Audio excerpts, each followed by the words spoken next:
ठीक है। एकीकरण के पहले इटली कई सारे प्रांत में विभाजित था। खासकर 1815 में जो वियना कांग्रेस हुआ, जिसमें कि मेटरनिक जो है सो यूरोप में शांति का एक प्रस्ताव रखा, जिसके तहत फ्रांस के द्वारा जीते गए तमाम क्षेत्र को वापस उससे छीन लिया गया।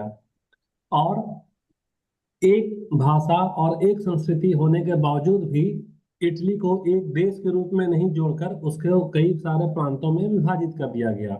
मेटरनिक का ही कहना था क्या कि इटली जो है देश के रूप में एक सिर्फ भौगोलिक कल्पना है, हकीकत में वह संभव नहीं है।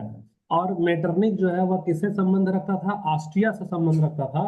तो जब फ्रांस के क्षेत्र का जो वापस बंटवारा करा है, तो मेटरनिक जानबूझकर ऑस्ट्रिया को ऐसा क्षेत्र ज्यादा दे दिया ताकि ऑस्ट्रिया का यूरोप पे प्रभुत्व बना रहे। तो ऑस्ट्रिया के अंतर्गत जो डायरेक्ट अधीन में आए हैं इटली के क्षेत्र, वो कौन कौन था? लोम्बार्डी और वेनेसिया। वेनेशिया। ये तो हम लोग अच्छे से कल कर चुके थे। लोम्बार्डी और वेनेसिया है वो डायरेक्ट कंट्रोल में है। और इनडायरेक्ट कंट्रोल में कौन कौन सा तीन स्टेट था हमारा?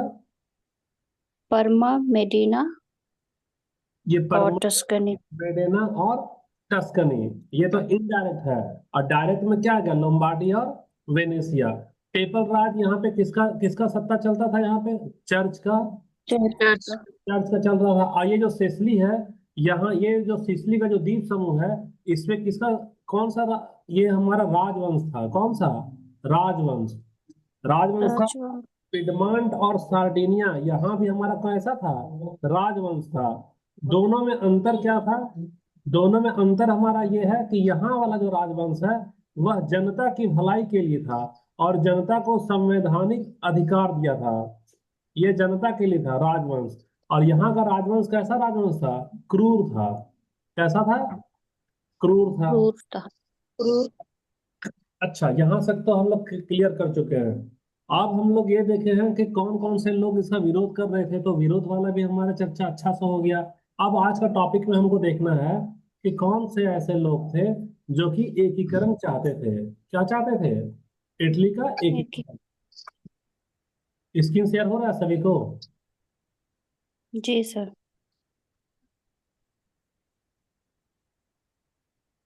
एक मिनट रुक कर थोड़ा, है ना।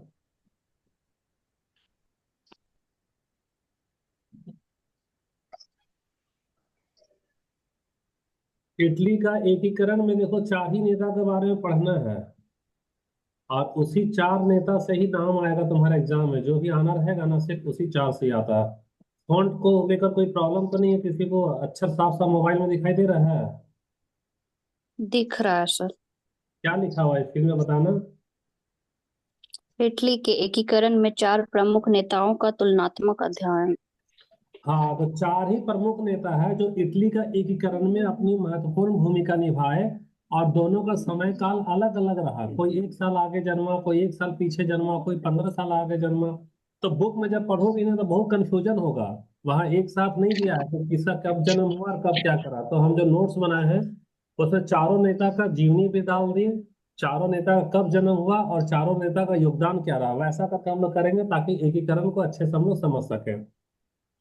अब सबसे पहले अगर हमारा नाम आता है तो यहाँ एक वर्ड वर्ड है, रिसोर्जिमेंटो। ये हमारा इटालियन वर्ड है। तो इटालियन वर्ड में रिसोर्जिमेंटो का क्या मतलब होता है? तो रिसोर्जिमेंटो का मतलब होता है हिंदी में एकीकरण। इसीलिए कई बार लिखा रहेगा ना कि रिसोर्जिमेंटो ऑफ इटली का मतलब क्या है, यानी कि रिसोर्जिमेंटो यानी क्या करना है? एकीकरण करना है। तो वह एक आसान प्रक्रिया नहीं थी, वह जटिल प्रक्रिया थी। क्यों जटिल प्रक्रिया थी? क्योंकि यह एक ही बार में ऐसा नहीं है कि लड़ते लड़ते लड़ते अचानक से एकीकरण हो गया। जैसे भारत का आजादी देखोगे, नेशनल मूवमेंट अगर पढ़े हो, तो महात्मा गांधी आए थे और उनके आने के बाद तुरंत तो वो आंदोलन में शामिल हुए। लेकिन क्या आजादी मिली? क्या 15 साल, 20 साल, 25 साल, 30 साल का लंबा संघर्ष रहा। उसी तरह से इटली का एकीकरण एक लंबा संघर्ष रहा जिसमें कई सारे नेता योगदान दिए। तो सारे नेताओं का सम्मिलित योगदान के फलस्वरूप जो एकीकरण हुआ है, इसी वजह से इसकी जो प्रक्रिया वह कहलाई जटिल प्रक्रिया। तो यहाँ पर सबसे चार में सबसे पहला नाम आ रहा है क्या? जूसेफ मैजिनी। देखना, इंग्लिश में ज्यूसेफ बोलते हैं, यहाँ ट्रांसलेशन में थोड़ा दिक्कत हुआ है, ज्यूसेपे हो गया है। ये पहला नेता हो गया हमारा क्या? जूसेफ मैजिनी। दूसरा, ये पूरा का पूरा एक ही क्या नेता, हो रही है? ये कौन सा नेता हो गया? काउंट कैमिलो डी कावूर, ये हमारा दूसरा नेता हो गया। तीसरा हमारा क्या है? Joseph Garibaldi. और चौथा हमारा क्या है? सार्डिनिया और पिगमेंट का जो राजा था वो इमैनुअल द्वितीय था। ये हमारा चौथा नेता हो गया।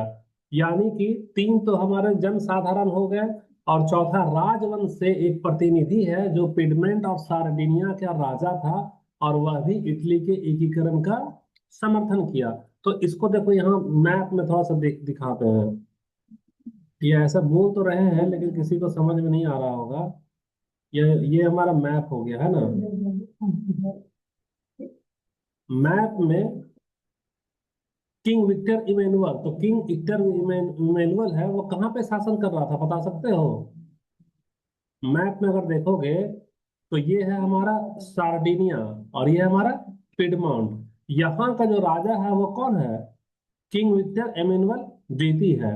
और ये जो राजा है वह इटली का जनतांत्रिक राजा था। ऐसा नहीं है कि वह निरंकुश है, मनमाने तरीके से शासन कर रहा है और जनता के साथ क्रूर व्यवहार कर रहा है। वह इटली की जनता का भलाई चाह रहा था, और इटली की जनता को वह जनतांत्रिक अधिकार भी दिया था।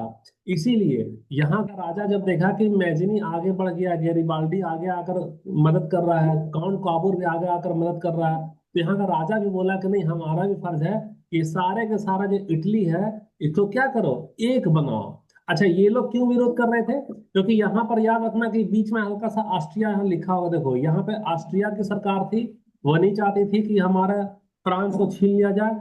और यहाँ पर हमारा किसका राज था? रोम का राज था, सॉरी पोप का राज था, वो भी नहीं चाह रहा था। और ये जो हमारा सिसली वाला, ये वाला हिस्सा है सिसली, यहाँ पे क्रूर शासक थी, वो भी नहीं चाहती थी कि हमसे जो है सो हमारा देश को छीन लिया जाए। इसीलिए ये लोग सारे के सारे क्या थे? विरोधी थे। और समर्थक में कौन हो गया? समर्थक में तुम्हारा ये पिडमॉन्ट और ये सार्डिनिया, दो ही प्रांत है जो कि चाहता था कि नहीं, इटली अलग अलग नहीं रहे, वह इटली कैसा रहे? एक रहे। तुम लोग बीच में कुछ अगर प्रॉब्लम होगा तो रिप्लाई करना है ना, नहीं तो पता ही नहीं चलेगा फिर। तो चार नेता में देखो, अब चार नेता में हम लोगों को पहला का क्या नाम दिए लिए थे? मैजिनी। मैजिनी का नाम स्क्रीन पे देखना, अगर ब्लर होगा तो बताना, क्या ये साफ दिखाई दे रहा है? सर दिखाई तो दे रहा है। कोई दिक्कत है क्या? नहीं तो फिर वापस छोटा कर देंगे इसको। नहीं सर, ठीक। ठीक है। तो इसमें हमको देखना है, सबसे पहले क्या नाम दिए थे? ज्यूसेफ मैजिनी, यही ना नाम था हमारा। तो ज्यूसेफ मैजिनी क्या था? तो याद रखो कि ज्यूसेफ मैजिनी जो है वह एक विचारक है। विचारक का मतलब वह एक लेखक है। अपने विचारों को लेख के माध्यम से, समाचार पत्र के माध्यम से और भाषण के माध्यम से वह क्या करता था? व्यक्त करता था। लोगों की भीड़ जुटती थी, काफी ज्यादा संख्या में लोग उसकी बात को सुना करते थे और उसके बात से काफी प्रभावित होते थे। तो यूसेफ मैजिनी जो है वह कहीं ना कहीं फ्रांस की क्रांति से भी काफी ज्यादा प्रभावित था। फ्रांस की क्रांति में हम लोग देख चुके थे कि वहां का राजशाही को उखाड़ फेंका गया, पहला। दूसरा, कि धर्म के नाम पे जो शोषण होता था, धर्म की जो सत्ता है उसको समाप्त की गई, और राजशाही के जगह पे किसका स्थापना हुआ? लोकतंत्र का। जो नेपोलियन है वह लोकतंत्र के तरफ से आया, और चर्च की शक्ति जो है छीन ली गई और चर्च को राज्य के अधीन बना दिया गया। तो मैजिनी है वह काफी प्रभावित था फ्रांस की घटना से, और वह सोचता था कि हमारे अलग अलग प्रांत में अलग अलग निरंकुश राजा हैं, वो राजशाही कर रहे हैं, जनता का दुख से कोई मतलब नहीं है, क्यों नहीं हमारे यहाँ भी फ्रांस के जैसा एक क्रांति हो जहां पर जनतंत्र स्थापित करे, लोक नेता आए और वह देश की बागडोर को संभाले। तो यहाँ याद रखना कि जोसेफ मैजिनी जो क्रांतिकारी है, तो क्रांतिकारी और जन को, जन जागरण यानी कि जनता को जगा रहा है, लेकिन यह किस तरीके की स्थापना स्थापना कर रहा है? शासन का इसका तरीका क्या होगा? गणतांत्रिक होगा। इसका विचारधारा है, देखो चारों नेता का अलग अलग विचारधारा था। जैसे कि जो तुम्हारा विक्टर एमेनुअल जो है वह गणतांत्रिक नहीं था, वह राजतंत्र का समर्थक था, क्योंकि वह पहले से राजा था। लेकिन जोसेफ मैजिनी है, ज्यूसेफ मैजिनी चाहता था कि जैसे फ्रांस में गणतांत्रिक सरकार की स्थापना हुई है, उसी तरह से हमारे यहाँ इटली में भी कैसा हो? गणतांत्रिक हो। तो यह राष्ट्रवाद का तो समर्थक था ही, राष्ट्रवाद का। लेकिन यह जनतंत्र, सॉरी, यह राजतंत्र नहीं चाहता था, यह जनवाद चाहता था, यानी कि जनता के द्वारा एकीकरण चाहता था। अब इसका मुख्य योगदान में देखो, मुख्य योगदान में यह यंग इटली के नाम से एक संस्था का स्थापना किया। इसी से प्रेरणा लेकर गांधी जी और जो भारत का जो आजादी का जो आंदोलन है उसमें देखो ना, पढ़ोगे तुम लोग यंग इंडिया। बताओ, यंग इंडिया का स्थापना कौन किए थे? गांधी जी। हाँ, तो गांधी जी यंग इंडिया का जो स्थापना किए थे वह प्रेरणा किससे लिए थे? ज्यूसेफ मैजिनी से। क्यों? क्योंकि ज्यूसेफ मैजिनी एक संस्था का निर्माण किया, उसका नाम दिया यंग इटली। और यंग इटली ऑर्गेनाइजेशन जब बनाया तो इसमें जितने भी जो सदस्य हैं उनको वह जागरूक करता था, अपने विचारों से प्रभावित करता था और उनको प्रेरित करता था कि इटली में जो राजतंत्र है उसको उखाड़ फेंको। और राजतंत्र को उखाड़ फेंकने के बाद में क्या करना है? लोकतंत्र बनाना है। अब कार्यशैली में आ जाए तो कार्यशैली में ज्यूसेफ मैजिनी किस तरह से अपने विचारों को फैलाता था? तो याद रखना कि वह यहाँ षड्यंत्र जो है, यहाँ षड्यंत्र नहीं लिखना, यहाँ पर क्रांतिकारी कदम लिखना। वह कई सारा ऐसा कदम ले उठाता था जो कि सरकार वहां के जो राजतंत्र है वह सब क्रांति की संज्ञा देती थी। जैसे खुलेआम भीड़ को बुला लिया और राजा के खिलाफ प्रचार किया और लोगों को उकसाया कि तुम जो है सो ये करो वो करो, या यहाँ पर अपना ऐसा विरोध जताओ और हमको क्या होना, आजाद होना है। तो इसकी कार्यशैली जो है सो क्रांतिकारी थी। यह निडर था, वह डरता नहीं था, वह लोगों को जगाता था और खुलेआम विद्रोह के लिए क्या करता था? प्रेरित करता था। लेकिन मैजिनी ये सब जो करता था तो मैजिनी का लक्ष्य क्या था? वह क्यों ऐसा करता था? तो मैजिनी का लक्ष्य था कि इटली जो अलग अलग प्रांत में विभाजित है उसको एक किया जाए और इटली से राजतंत्र की समाप्ति हो। तो राजतंत्र की जगह पे कौन सा तंत्र की स्थापना चाहता था इटली? बताना जरा।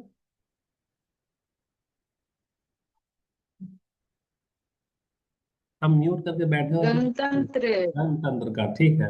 राजतंत्र की गणतंत्र जगह पर। हाँ सही है। राजतंत्र की जगह वह गणतंत्र की स्थापना चाहता था। अगला सवाल है, हल्ला नहीं करना। अब अगला सवाल यह है कि जोसेफ मैजिनी क्या अपने लक्ष्य को हासिल करने में सफल रहा? तो याद रखोगे, जोसेफ मैजिनी जितना बार विद्रोह किया, जितना बार प्रचार किया, जनता को जगाया और जनता इसके इशारे पर जितना बार क्रांति करी ना, उतने बार इसे क्रांति को दबा दिया गया, इसे क्रांति को कुचल दिया गया। इसको सफलता तो नहीं मिली, लेकिन बार बार प्रयास करने के दौरान इटली की जनता में यह महानायक और हीरो की संज्ञा पाल गया। लोग समझ गए कि यह भले अभी असफल हो रहा है, ताकत के बल पर इसके द्वारा किए गए आंदोलन को दबा दिया जा रहा है, लेकिन यह क्या हमारा सच्चा हीरो है, यह सच्चा हमारा क्या है, नेता है यह। तो इसकी क्रांतियां असफल रही लेकिन समाज में अमिट छाप छोड़ गई। अब सीमा को अगर देखा जाए, ये थोड़ा सा नीचे हो गया है ना, कि क्या जो तो जोसेफ मैजिनी किस हद तक जो है इटली के एकीकरण में अपना भूमिका निभाया? तो देखो, जोसेफ मैजिनी जो है,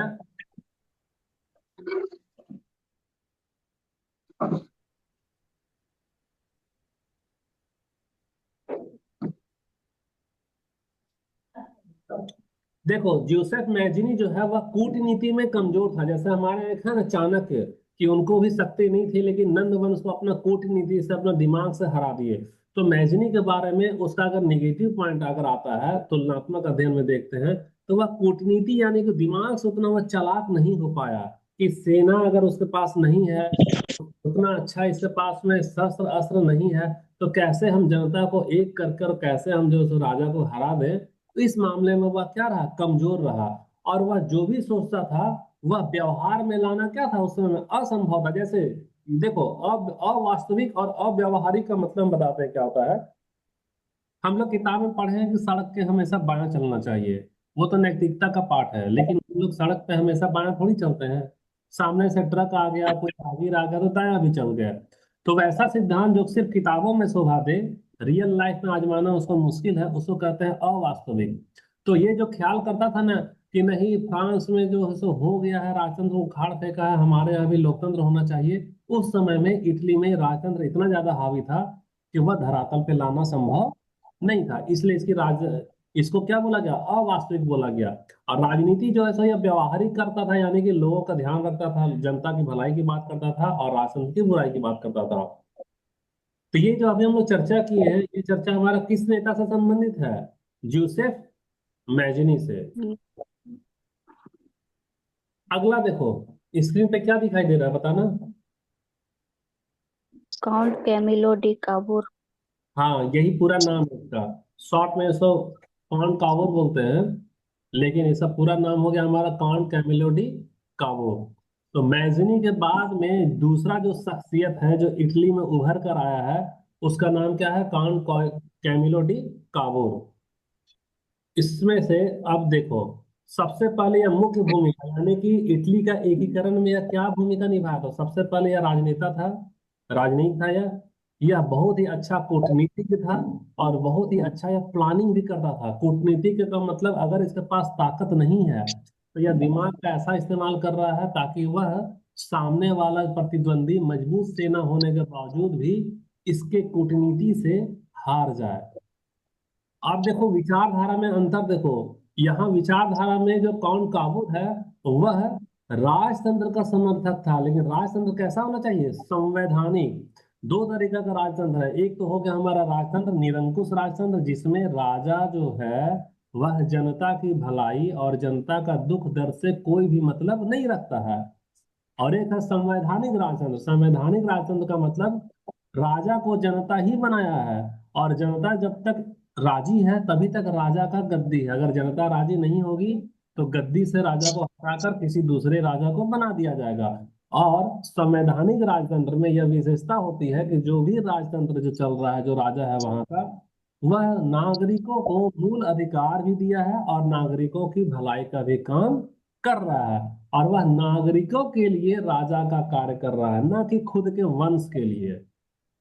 जैसे मुगल वंश था हमारे यहाँ, तो मुगल वंश था तो मुगल वंश हमारा थोड़ा सा कुछ शासक ऐसे आए हैं, जैसे खासकर अकबर वगैरह, वो सब समझो संवैधानिक राजतंत्र के में चले गए, क्योंकि हर एक धर्म को क्या की समानता भी दी है। लेकिन अगर औरंगजेब का तुलना करते हैं तो औरंगजेब का जो राजतंत्र है वो धीरे धीरे निरंकुश राजतंत्र पे आ गया। वह जजिया कर लगा दिया धर्म के नाम पर, और हिंदू, सॉरी, इस्लाम और गैर इस्लाम में वह काफी ज्यादा भेदभाव किया। तो विचारधारा में हमारा मैजनी में और अंतर में देख लो, यहाँ पर मैजनी हमारा, मैजनी का विचारधारा क्या था, गणतांत्रिक था।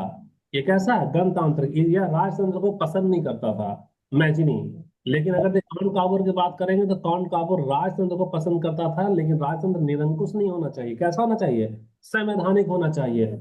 और देखना कौन काबुर चूंकि संवैधानिक राजतंत्र को पसंद कर रहा है, इसीलिए हम लोग लास्ट वाला एक स्लाइड देखे थे, इसमें सबसे लास्ट में तुमको अभी एक यहाँ दिखाया है, ये वाला स्लाइड देखो। इसमें हम दिखाएं कि किंग विक्टर इमैनुअल राजतंत्र से संबंधित था। और वह कहाँ का राजा था, वह था तुम्हारे ये पिडमेंट और ये सार्डिनिया। तो पिडमेंट और सार्डिनिया में राजा कौन है, किंग विक्टर इमैनुअल। और किंग विक्टर इमैनुअल हमारा राजतंत्र है, इसीलिए कॉन काबुर इसको क्या क्या समर्थन दिया। और कॉन काबुर बोला कि आप ही के नेतृत्व में सारा का सारा इटली क्या हो जाएगा, एक हो जाएगा। तो इसी की वजह से इसकी भूमिका लास्ट में उभर कर आती है। तो पेज नंबर हमारा 3 पे चल रहा था।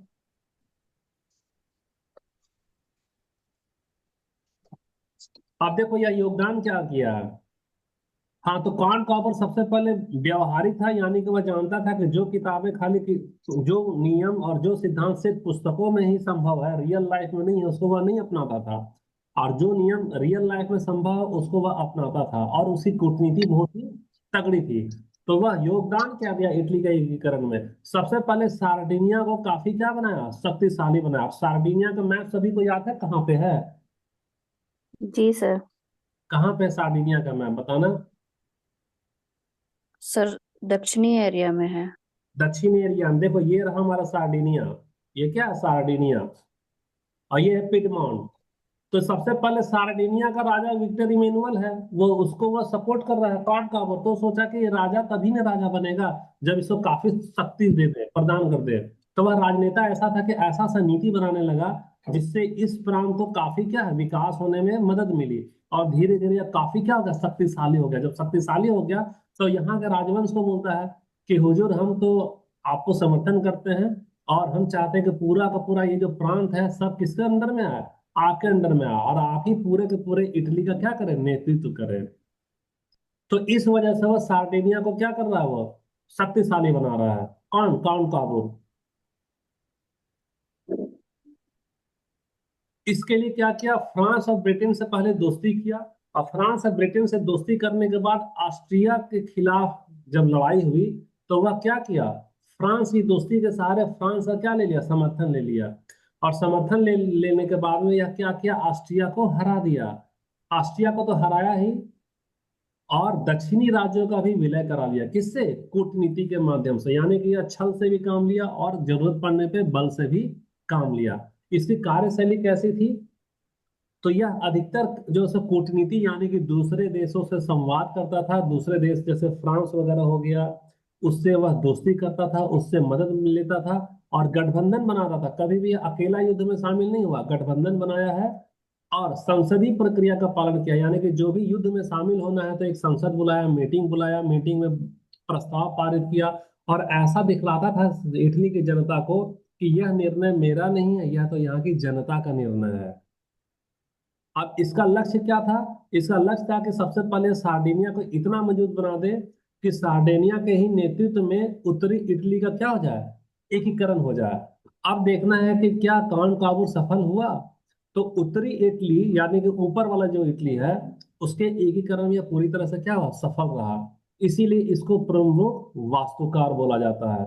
अब इसका सीमा देखते हैं। सीमा का मतलब याद रखना कि किस किस मामले में यह नाकाम रहा। तो देखो यह जो है सो मैजिनी को जितना समर्थन मिलता था ना, उतना समर्थन जुटाने में यह नाकाम रहा। क्यों नाकाम रहा, क्योंकि मैजिनी डायरेक्ट जनता के बीच में जाकर भाषण दिया करता था, और यह क्या करता था, यह संसद की प्रक्रिया के तहत अपना यह नीति को लागू करता था। तो संसद में लोग कम चुनकर आते थे, तो जन समर्थन इसको मैजिनी के जितना नहीं मिला। साथ ही साथ इसका निगेटिव चीज क्या है, कि यह गणतंत्र या जनता का जो समर्थन से जो सरकार बन रही है, उसके प्रति इसको शुरू से क्या था, संदेह था। वह नहीं चाहता था कि हाँ हमारे यहाँ गणतंत्र हो, क्योंकि अगर गणतंत्र होगा तो नेपोलियन के जैसा फिर कोई निरंकुश आदमी सारी शक्ति लेकर और शासन करना चालू कर देगा। तो ये सब क्या है, निगेटिव चीज उभर कर आया।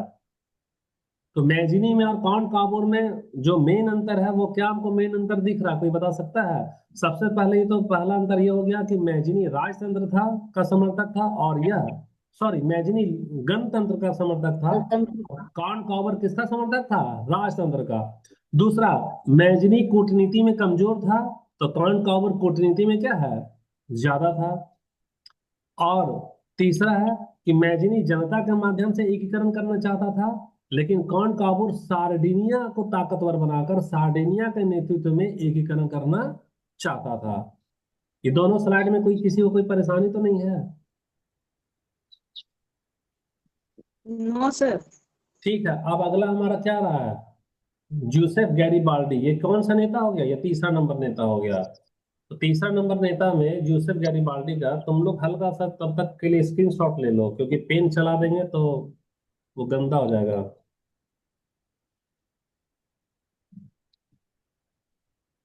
ले लिए स्क्रीनशॉट। जी ले लिए ले सर। ली। ठीक, जूसेफ। जी सर। अब आते हैं हम लोग इसमें। तो जूसेफ गैरिबाल्डी क्या है भाई, तो जूसेफ गैरिबाल्डी मुख्य भूमिका में तो वह एक सैनिक था। वह क्या था, सैनिक था। लेकिन याद रखना, हमारे यहाँ कुंवर सिंह 80 साल की अवस्था में तलवार उठाए थे ना, तो यह 55 साल की अवस्था में यह तलवार उठाया था, और मात्र 1,000 स्वयं सेवक को लिया अपने साथ में। वह कुशल ट्रेंड सेना नहीं था, वह एक आम आदमी था। मात्र 1,000 को भर्ती किया, और 1,000 को भर्ती कर कर देखो यहाँ तुमको दिखलाते हैं, रुक जाओ मैप में। ये मैप हमारा, रुको, देखो गैरिबाल्डी जो है ना, गैरिबाल्डी कितने लोगों को शामिल किया था अपने साथ में, मात्र 1,000। कितने को, 1,000। और 1,000 लोगों को लिया, और सार्डिनिया में नाव से चढ़कर कहाँ पहुंचा यार, सिसिली पहुंचा। तो सिसली पहुंचा तो मात्र 1,000 के साथ पूरा ये सिसली में लड़ाई किया और सिसली को क्या किया, जीत गया। और साथ ही साथ सिसली के बाद यहाँ पहुंचा, और यहाँ पहुंचा, यहाँ भी 1,000 है इसके पास में, लेकिन यहाँ भी लड़ाई कर यहाँ भी क्या किया, जीत गया। कौन, गैरीबाल्डी। तो गैरीबाल्डी 1,000 को लेकर कर इतना बहादुरी से लड़ाई किया और 1,000 स्वयं सेवक को इतना कुशलता से ट्रेनिंग दिया कि इसकी सेना और इसकी सेना भी मिलकर के क्या की, इसका मुकाबला नहीं कर पाई। जब यहाँ का जो क्षेत्र जीता तो गैरीबाल्डी का जो योगदान है समाज में वह अभी छोटा सा माना जाता था, लेकिन यहाँ पर जीतते जीतते वही गैरीबाल्डी का जो व्यक्तित्व है वह विशाल बनकर उभर गया। याद रखना, यानी कि विशाल का मतलब अब गैरीबाल्डी के नाम पे लोग क्या करने लगे, हीरो समझने लगे। वह बोले कि यह एक हमारा हीरो है जो कि फिर से इटली को एक बना देगा। तो गैरीबाल्डी की शक्ति यहाँ पर आकर काफी ज्यादा बढ़ गई। अब गैरीबाल्डी क्या किया, यहाँ पे पेपल का जो राज्य है यानी जो पोप है, इसमें भी वो क्या करता है, हमला करता है। तो याद रखना, इसमें हल्का से एक ट्विस्ट आता है। गैरीबाल्डी जो है, यहाँ पे लिखते नहीं बन रहा है, गैरीबाल्डी किसके विचारों से प्रभावित था, तो मैजनी के विचारों से। किसके विचारों से,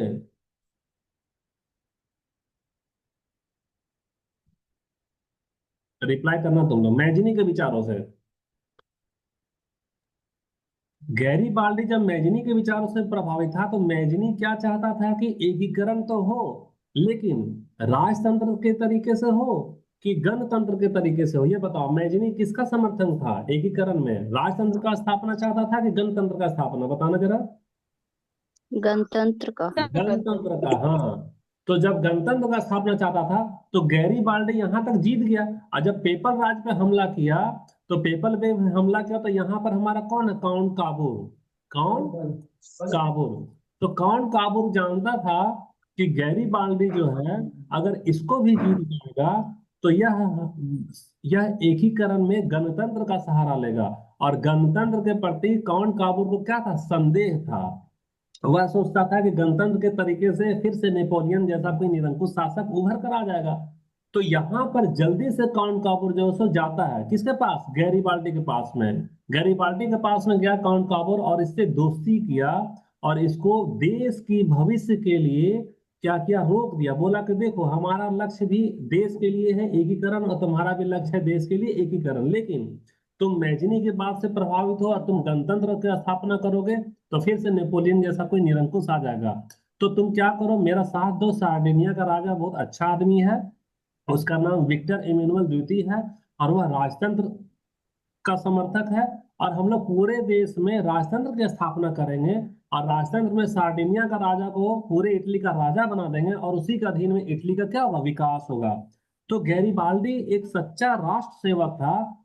वह मैजिनी की बातों से प्रभावित होने के बावजूद भी काउंट काबूर की बातों से काफी प्रभावित हुआ और अपने तमाम जीते गए क्षेत्र को किसको दे दिया, सार्डिनिया को दे दिया। किसके अधीन में, विक्टर एमेनुअल द्वितीय के अधीन में। और स्वीकार किया कि ठीक है हुजूर, आप जो सो जैसा आदेश देंगे वैसा ही हम आगे का काम करेंगे। और यहां से काउंट काबूर अपना कूटनीति का इस्तेमाल किया और सिसिली से आगे बढ़ने से किसको रोक दिया, गैरीबाल्डी को रोक दिया। तो अब गैरीबाल्डी शुरू में मैजनी का विचार से प्रभावित था, लेकिन पेपल राज्य में जब रोम पे एक बार वो हमला किया, उसके बाद जब काउंट काबूर हस्तक्षेप किया तब वह किसकी विचारधारा से प्रभावित हुआ, तो आंसर होगा काउंट काबूर की विचारधारा से। यानी कि गैरीबाल्डी शुरू में 1,000 की जो सेना बनाया उसको बोला गया लाल कुर्ती की सेना। उससे जब वह हमला किया और सिसिली की राज्य को जीता तब उसके मन में क्या था, गणतंत्र की स्थापना कर कर इटली का एकीकरण। लेकिन काउंट काबूर से मिलने के बाद में गैरीबाल्डी के मन में यह भावना आई कि हमको इटली का एकीकरण करना है, लेकिन राजतंत्र के तरीके से करना है। और हमारा राजा कौन होगा, सार्डिनिया का राजा। क्या नाम है उसका, विक्टर एमेनुअल द्वितीय। अच्छा, ये हमारा कौन सा चल रहा था, तीसरा नंबर था ना। ये तो नहीं है, एक मिनट, यहाँ यही ना चल रहा था हम लोग का स्लाइड में। जी सर। ठीक है, आप देखो तो ये यहाँ से तो हमको पता चल गया कि गैरीबाल्डी कैसा था।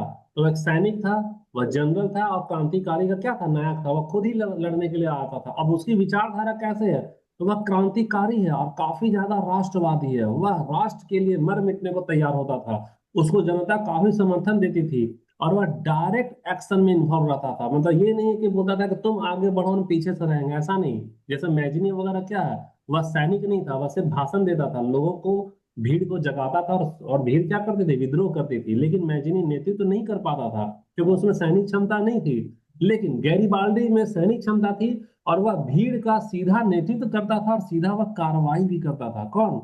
Joseph Garibaldi. इसका प्रमुख योगदान क्या है? तो 1,000 लाल कुर्तियों, यह बहुत फेमस है। अभी हम बताए कि 1,000 लोगों को जमा किया था जो कि स्वयं सेवक थे, कोई कुशल सैनिक भी नहीं थे। कुशल सैनिक में सिर्फ गैरीबाल्डी था और मात्र 1,000 लोगों को वह जमा किया। उसको इतना अच्छा से ट्रेनिंग दिया कि पूरे सिसिली राज्य की विशाल सेना को यह एक ही 1,000 लाल कुर्ती की सेना से क्या किया, हरा दिया और सिसिली और नेपल्स पर विजय प्राप्त किया। कब? 1860 में। और दक्षिण को भी क्या किया, मुक्त किया। तो यह किस तरीके से भाई जीतता गया? तो इसका तरीका क्या था? यह सैनिक अभियान चलाता था और यह ऐसा विद्रोह करता था कि वहां की सारी जनता इसके विद्रोह को क्या करती थी, समर्थन देती थी। और यह ऐसा एक्शन लेता था जिसको दुश्मन वाले कल्पना भी नहीं कर पाते थे कि यह डायरेक्ट आएगा और हमला करेगा। मतलब यह चमत्कारिक रूप से कार्रवाई करता था। गैरीबाल्डी का लक्ष्य क्या था? तो गैरीबाल्डी का लक्ष्य था पूरे इटली का एकीकरण करना, लेकिन किसकी मर्जी से? जनता की शक्ति से। ज- क्यों? क्योंकि वह मैजिनी की विचार से प्रभावित था और वह जनतंत्र का समर्थन था। तो सवाल आता है, क्या गैरीबाल्डी को सफलता मिली क्या? तो बिल्कुल मिली। वह दक्षिणी इटली का एकीकरण करने में क्या है, जो सैनिक अभियान चलाया उसमें सफलता मिल गई। वह तो इसको जीत गया, सिसिली को जीता, नेपाल को जीता और जो पेपल राज है वहां भी हमला किया, वहां भी जीत जाता अगर तो काउंट काबूर उसको हस्तक्षेप नहीं करता। अब हमको देखना है क्या कि जो गैरीबाल्डी है उसमें कमी क्या थी। तो कमी क्या थी भाई? तो गैरीबाल्डी जो है तो खाली लड़ने जानता था। वह एक सैनिक था और सैन्य हमला करके दुश्मन को हरा देता था, लेकिन राजनीतिक रूप से वह कुशल नहीं था। जैसे कि फ्रांस से दोस्ती करना है, विदेश से दोस्ती करना है, विदेशी सेना से मदद लेना है, विदेशी सेना के साथ गठबंधन बनाना है, इतना उसमें काबिलियत नहीं था। और इतना जब काबिलियत नहीं था इसीलिए कांट कपूर क्या किया, चालाकी से इसको अपने झांसे में ले लिया और इसके विचार को गणतंत्र से बदल कर कर राजतंत्र में लाने में कामयाब रहा। और कभी कभी यह कांट काबूर के साथ टेंशन में आ रहा था, कांट काबूर की बात को नहीं मानता था कि नहीं नहीं हम तुम्हारी बात को नहीं मानेंगे। अब देखो जल्दी से ही हमारा लास्ट चौथा वाला है। चौथा नेता है किंग विक्टर इमैनुअल। तो किंग विक्टर इमैनुअल सबसे पहले कहाँ का राजा था? तो सार्डिनिया और पिडमान का। वह क्या था? राजा था। और सारी जनता जो है सो उसको प्रतीक के रूप में देखती थी कि इटली का भावी राजा कौन बनेगा? तो विक्टर इमैनुअल द्वितीय बनेगा। अब इसका विचारधारा क्या है? तो विचारधारा में देखो यह जो है सो बहुत ही साहसी था और सैन्य के रूप में वह मजबूत था और यह अपने आप को इस रूप में जनता के सामने रखता था कि जनता इसको एकीकृत इटली का राजा माना करती थी। अब यह योगदान क्या दिया है? तो जो भी बड़े बड़े नेता जैसे मैजनी है, गैरीबाल्डी है, काउंट काबूर है, जितना सारा प्रयास करके जो एकता लाने का प्रयास किए, उसका लास्ट में जो कड़ी है वह विक्टर इमैनुअल ही जोड़ा। यह लास्ट में क्या किया? एकीकरण का ध्वजवाहक बना। कैसे बना? सबसे पहले काउंट काबूर और गैरीबाल्डी जो कि अपने अपने स्तर से एकीकरण का प्रयास कर रहे थे, उसको यह समर्थन दे दिया। अब बोल दिया कि नहीं यह अपनी मर्जी से नहीं कर रहा है, यह हम राजा है और हमारे आदेश से ही यह ऐसा कर रहा है। दूसरा कि कान काबूर और गैरीबाल्डी एक संविधान चाहता था जो कि जनता के लिए हो। तो वो संविधान का राजा क्या किया? समर्थन कर दिया, बोल दिया कि हाँ हम भले राजा हैं लेकिन जो भी तुम नियम जनता के लिए बनाओगे वह नियम को हम भी क्या करेंगे, मानेंगे। तो नहीं भैया कितना चालाकी किया। पहले काबूर और गैरीबाल्डी को अलग नहीं किया, वह जो काबूर और गैरीबाल्डी को बोल दिया कि ये तो मेरे ही आदेश से लड़ाई कर रहा है, इटली का एकीकरण कर रहा है, तो उसका समर्थन भी कर दिया। और काउंट काबूर, गैरीबाल्डी और मेजिनी तीनों मिलकर के एक संविधान चाहते थे। उस संविधान में जनता को अधिकार चाहते थे कि जनता के लिए ये काम करना चाहिए। तो बोल दिया या क्या कि आपका जो संविधान है उसको हम क्या करेंगे, हम भी मानेंगे। अब इसका कार्यशैली देखो। तो कार्यशैली में यह राजकीय नेतृत्व कर रहा था, सैन्य कमांड रखता था और साथ ही साथ विदेशों से इसका क्या था, समर्थन भी था। इसका लक्ष्य क्या है? तो इसका लक्ष्य यही है कि सार्डिनिया को मजबूत बनाओ, और सार्डिनिया को इतना मजबूत बनाओ कि बाकी का इटली का प्रांत को हम अधीन कर ले और इटली का एकीकरण कर दे, और लास्ट में इटली का क्या बन जाए, राजा बन जाए। तो सवाल है, क्या विक्टर इमैनुअल को सफलता मिला अपना लक्ष्य में? तो आंसर है हाँ, वह इटली का एकीकरण के बाद सबसे पहला राजा बना 1861 में, यानी वह अपने लक्ष्य में क्या हुआ, सफल हो गया। अब कौन ये विक्टर इमैनुअल का हम लोग देखते हैं कि कमी क्या थी, तो क्या कमी थी कि यह सबसे ज्यादा काबुल पर ही निर्भर था कूटनीति के मामले में, इसका अपना दिमाग नहीं चलता था। और यह प्रतीक का राजा था, असल हीरो वहां कौन उभर कर आ रहा था, कौन, काबुल उधर उभर कर आ रहा था। तो ये आज का जो हमारा क्लास है उसमें हम लोग चार नेता का विस्तृत योगदान कर रहे हैं और तुलनात्मक अध्ययन किए हैं। अभी देखते हैं कि हल्का सा 1 मिनट में इसका स्क्रीनशॉट ले लेना, तुम लोग, अभी ये क्लास खत्म हो जाएगा। ये भी ले लो संक्षिप्त विश्लेषण में कि मैजनी को क्या बोला गया। तो मैजनी को एकीकरण की आपा बोला गया है और विचारधारा बोला गया, या यंग इटली के नाम से अपना इन्वॉल्व करा। दूसरा वाला हम लोग देखते हैं काबुल। तो काबुल क्या है भाई, तो एकीकरण का इसको मस्तिष्क बोला गया और कूटनीतिक बोला गया। यह अंतरराष्ट्रीय गठजोड़ करने में क्या था, काफी सफल था। और यही सार्डिनिया पिडमॉन्ट को एकीकरण करने के योग्य बनाया और लास्ट में इटली का एकीकरण कराया। और गैरीबाल्डी, तो गैरीबाल्डी क्या था, एकीकरण का तलवार था और यह जननायक था। और उसके बाद में हम लोग देखते हैं लास्ट में विक्टर इमैनुअल, तो यह एकीकरण का प्रतीक था और ध्वजवाहक था। तो आज का क्लास हमारा क्या हुआ, खत्म हो गया। फिर हम लोग मिलते हैं नेक्स्ट क्लास में। सर इमानुएल वाला कीजिए ना सर, उसको स्क्रीनशॉट नहीं ले पाए। अच्छा, लास्ट वाला बोल रही हो क्या? हाँ सर। लास्ट वाला को हम ग्रुप में भेज दे रहे हैं। ठीक है सर। ग्रुप में भेज दे रहे हैं, लास्ट वाला ही ना छूट गया है।